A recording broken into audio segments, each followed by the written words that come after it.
Hello বন্ধুরা, তোমরা সবাই কেমন আছো? আশা করি সকলেই খুব ভালো আছো আর আমিও ভীষণ ভালো আছি। তোমাদের আরেকবার পূজাস কিচেনে সকলকে স্বাগত। আজকে আরেকটি নতুন রেসিপি নিয়ে চলে এসেছি বন্ধুরা। সেটি হলো খুবই পপুলার ডিশ বলতে পারো, এটি খুবই পছন্দের ডিশ আমাদের।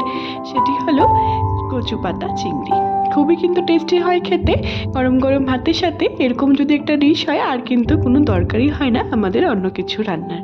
তাহলে চলো, রেসিপির সমস্ত উপকরণগুলি আমি আমার ডেসক্রিপশন বক্সে দিয়ে দেবো, তোমরা সবাই দেখে নেবে। আমাদের বাঙালিদের কিন্তু এই রেসিপিটি খুবই পছন্দের। তাহলে চলো, সবার প্রথমে আমি বেশ কটা চিংড়ি মাছ নিয়ে নিয়েছি। খুব ভালো মতো করে ধুয়ে বেজে পরিষ্কার করে আমি নিয়ে নিয়েছি। আমি এখানে মিডিয়াম সাইজে নিয়েছি, তোমরা চাইলে ছোটো বা বড় দিয়েও কিন্তু করতে পারো। তারপর এটা ম্যারিনেট করে নিচ্ছি পরিমাণ মতো নুন হলুদ দিয়ে। খুব ভালো মতো করে মেখে আমি 5 থেকে 7 মিনিট এটিকে রেখে দেবো। তারপর কিন্তু এটিকে আমি ভাজবো।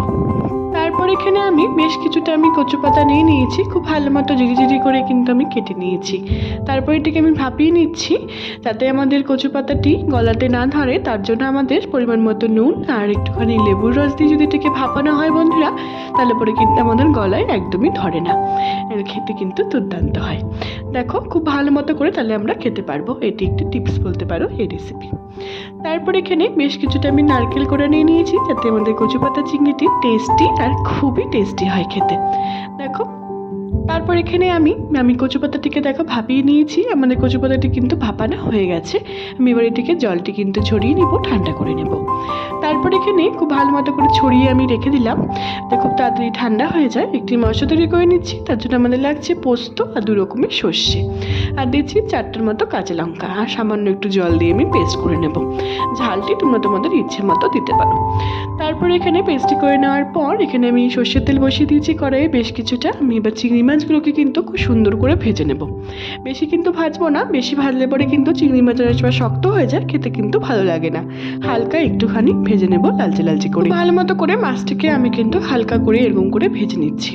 তোমরা বিশ্বাস করো বন্ধুরা, এই কচু পাতা চিংড়িটি এতটাই টেস্টি হয় খেতে। আমরা কিন্তু বাড়িতেই যদি বানাতে পারি তাহলে কিন্তু আর রেস্টুরেন্টে গিয়ে কিন্তু আমাদের এই রেসিপিটি কিন্তু আর খেতে হবে না অর্ডার করে। দেখো, আমাদের মাছগুলি কিন্তু সবগুলো মাছ আমাদের ভাজা হয়ে গেছে। আমি এবার সবগুলোকে উঠিয়ে নিচ্ছি। তারপর এখানে মাছগুলিকে উঠিয়ে নেওয়ার পর আমি এবার ওই মাছ ভাজার তেলেই আমি বেশ কিছুটা কালো জিরে ফোড়ন দিয়ে নিব। যখন দেবো খুব সুন্দর একটি মিষ্টি গন্ধ বেরিয়েছে বন্ধুরা, তারপর যে আমি কচু পাতাটিকে খুব ভালো মতো করে ভাপিয়ে রেখে দিয়েছিলাম সেগুলিকে আমরা দিয়ে দিচ্ছি। দিয়ে খুব ভালো মতো করে এটিকে নাড়াচাড়া করে 5 থেকে 7 মিনিট এটিকে আমি রান্না করে নেব। আমরা কচু পাতা চিংড়ি কিন্তু সকলেই খেতে ভীষণই ভালোবাসি বন্ধুরা, কিন্তু অনেক সময় গলা ধরে বা গলাতে লাগে দেখে কিন্তু আমরা খেতে চাই না। কিন্তু তোমরা যদি আমার প্রত্যেকটা টিপস ফলো করে এরকম করে রান্না করো, আমার বিশ্বাস যে তোমাদের কিন্তু একটুও গলা ধরবে না। দেখো, খুব ভালো মতো করে নাড়াচাড়া করে আমি রান্না করে নিয়েছি।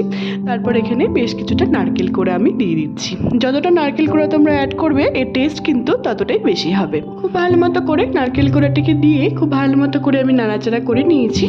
আবার আমি বেশ কিছুটা নারকেল কোড়া অ্যাড করে দিচ্ছি। আমি কিন্তু 2 থেকে 3 বার নারকেল কোড়া অ্যাড করেছি।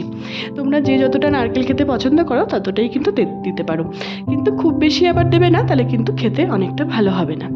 তারপর বন্ধুরা এখানে 3টার মতো আমি কাঁচা লঙ্কা দিয়ে দিচ্ছি। কাঁচা লঙ্কাটি দেওয়ার পর নাড়াচাড়া করে নেওয়ার পর আমরা যে পোস্ত আর সর্ষেটিকে বেটে রেখে দিয়েছিলাম সামান্য একটু জল দিয়ে, সেটিকে আমি দিয়ে দিলাম। দিয়ে খুব ভালো মতো করে নাড়াচাড়া করে এটিকে আমরা রান্না করে নিচ্ছি 2 থেকে 3 মিনিটের জন্য। তোমরা বিশ্বাস করো বন্ধুরা, এই কচু পাতা চিংড়িটি এতটাই টেস্টি হয় খেতে। এরকম একটা রান্না যদি বাড়িতে হয় আর কি দরকার বলো। তারপর এখানে পরিমাণ মতো আমি নুনও অ্যাড করে দিচ্ছি। খুব ভালো মতো করে নুনটি অ্যাড করে দিয়ে সব রকম গুঁড়ো মশলা আমি এখানে 1 টেবিল চামচ করে নিয়ে নিচ্ছি। আমি এখানে দিচ্ছি হলুদ গুঁড়ো আর সামান্য একটুখানি ধনে গুঁড়ো, আর দিব কাশ্মীরি লঙ্কার গুঁড়ো। দিয়ে খুব ভালো মতো করে এটিকে নাড়াচাড়া করে নিচ্ছি। আর কিন্তু আমি কোনো রকম কোনো মশলা অ্যাড করছি না। তারপর এখানে নাড়াচাড়া করে নেওয়ার পর খুব ভালো মতো করে আমি এটিকে আবার রান্না করে নেব। খুব ভালো মতো করে নাড়াচাড়া করে নেওয়ার পর তারপর এখানে আমি সামান্য অল্প একটুখানি জল এটিকে আমি অ্যাড করে দিচ্ছি, যাতে আমাদের মাংসটি খুব ভালো মতো করে রান্না হয়ে যায় আর কাঁচা গন্ধটি চলে যায়। তারপর খুব ভালো মতো করে নাড়াচাড়া করে নিয়েছি আমি। তোমরা দেখতে পাচ্ছ বন্ধুরা, আমাদের কচু পাতাটি কিন্তু খুব সুন্দর করে রান্না হয়ে গেছে। তারপর যে আমরা চিংড়ি মাছগুলোকে ভেজে রেখে দিয়েছিলাম সেগুলিকে আমি সবগুলোকে এর মধ্যে দিয়ে দিচ্ছি। দিয়ে খুব ভালো মতো করে নাড়াচাড়া করে নেব। মাছটিকে দিয়ে খুব ভালো মতো করে এরকম করে 2 থেকে 3 মিনিট কিন্তু আমরা রান্না করে নেব। তোমরা বিশ্বাস করো বন্ধুরা, এই কচু পাতা চিংড়িটি এতটা টেস্টি হয় খেতে। তোমরা আমার প্রত্যেকটা টিপস ফলো করে এই রেসিপিটি রান্না করো, আমার বিশ্বাস যে তোমাদের খুবই ভালো লাগবে। তারপর এখানে সামান্য একটুখানি আমি চিনি অ্যাড করে দিচ্ছি। এটা একদমই অপশনাল, তোমরা চাইলে কিন্তু এটাকে স্কিপও করতে পারো, কিন্তু চিনিটি দিলে একটু মিষ্টি মিষ্টি হয় খেতে, খেতে কিন্তু দুর্দান্ত লাগে। তারপর খুব ভালো মতো করে নাড়াচাড়া করে আমি আবার 3 থেকে 4 মিনিট এটাকে আমি রান্না করে নেব। আর একটি সিক্রেট বলতে পারো এটি, সেটি হলো লেবুর রস। তোমরা আমি এমনি নর্মাল ছোটো লেবুর রসই অ্যাড করেছি, তোমরা চাইলে কিন্তু গন্ধরাজ লেবুর রসও এর মধ্যে দিতে পারো। এটি দিলে এই কচু পাতা চিংড়ির স্বাদ কিন্তু দ্বিগুণ বেড়ে যায়। এটি আরেকটি টিপস বলতে পারো এই রেসিপি। তারপর এখানে বেশ কিছুটা আমি কাঁচা সর্ষের তেল অ্যাড করে দিচ্ছি। ব্যাস, সবশেষে এই কাঁচা সর্ষের তেল না দিলে পরে কিন্তু বন্ধুরা এই কচু পাতা চিংড়ির স্বাদ কিন্তু অসম্পূর্ণই থেকে যায়। ব্যাস, আমাদের কচু পাতা চিংড়ি কিন্তু গরম গরম একদম কিন্তু তৈরি হয়ে গেছে। গরম গরম ভাতের সাথে কিন্তু বন্ধুরা এই রেসিপিটি হলে আর কিন্তু আমার মনে হয় আর কিছু দরকারই হয় না।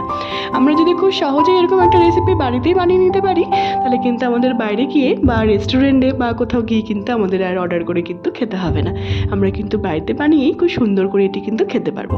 বা বাড়িতে কোনো রকম কোনো গেস্ট আসলে বা আমাদের যদি খেতে ইচ্ছা হয়, আমরা কিন্তু অনায়াসে বানিয়ে কিন্তু খেতে পারবো। দেখো কতটা সুন্দর লাগছে দেখতে। আমি গরম গরম কিন্তু এটাকে সার্ভও করে নিয়েছি। তোমরা অবশ্যই বাড়িতে একবার ট্রাই করে আমাকে জানিয়ে বন্ধুরা তোমাদের এই কচু পাতা চিংড়ি রেসিপিটি নতুনভাবে নতুন পদ্ধতিতে কেমন লাগলো।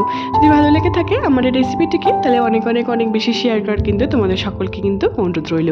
আর অবশ্যই আমাকে কমেন্টের মাধ্যমে জানিও তোমাদের রেসিপিটি কেমন লাগলো। তোমরা যদি আমার চ্যানেলে নতুন বন্ধু হয়ে থাকো বন্ধুরা, তাহলে অবশ্যই আমার চ্যানেলটিকে সাবস্ক্রাইব করতে কিন্তু একদমই ভুলো না, তাতে আমি যখনই কোনো নতুন রেসিপি ছাড়বো তোমরা সেই রেসিপিগুলি সবার প্রথমে পেয়ে যাবে। আর যে সকল বন্ধুরা অলরেডি আমার চ্যানেলটিকে সাবস্ক্রাইব করে ফেলেছে তাদের কিন্তু অসংখ্য ধন্যবাদ। আমার রেসিপির প্রত্যেকটা টিপস ফলো করে এই রেসিপিটি একবার বাড়িতে ট্রাই করার কিন্তু তোমাদের সকলকে কিন্তু বন্ধুরা অনুরোধ রইল। আমার ফেসবুকে একটি রান্নার পেজ আছে বন্ধুরা, সুইট কিচেন দিয়ে, সেটির লিঙ্ক আমি সবশেষে তোমাদের সাথে শেয়ার করে দেবো। সেটিকে ফলো করার আর অনেক অনেক অনেক বেশি শেয়ার করার কিন্তু বন্ধুরা তোমাদের সকলকে অনুরোধ রইল। সবাই ভালো থেকো বন্ধুরা, সুস্থ থেকো। আবার নেক্সট ভিডিওতে দেখা হচ্ছে নতুন একটি রেসিপি নিয়ে। টাটা।